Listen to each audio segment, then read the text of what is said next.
Alam mo bang minsan, ang isang maliit na piraso ng spray cap ang nagpabago ng mukha ng graffiti? Noong early days ng graffiti writing, nagsimula ang mga tags gamit ang mga ordinaryong spray caps ng household products. Hanggang may nakadiskubre ng fat cap mula sa mga pintura ng kotse at appliances. Dito biglang nagbago ang laro. Yung dating manipis na linya, naging makapal, solid, at kayang mag-fill in na ng pader ng mas mabilis. Pero hindi natabunan ang skinny cap. Yan naman ang mga naging paborito para sa paglinis ng outlines at details. Parang dalawang personalidad ng isang graffiti writer. Isa para sa ingay at isa naman para sa finesse.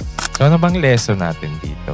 Sa art at sa buhay, hindi laging isang tool lang ang sagot. May panahon para gumawa ng ingay at magmarka ng malaki. At may panahon na kailangan ng kontrol, disiplina at linis.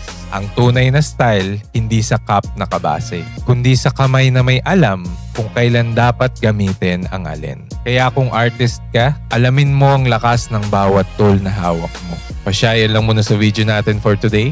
Kung gusto mo pa ng mga discussion about graffiti, street art, and art culture, follow mo na yung page ko, Mindshift with Angelo. Siya nga pala, ako nga pala si Angelo. Thank you for watching and see you in the next video.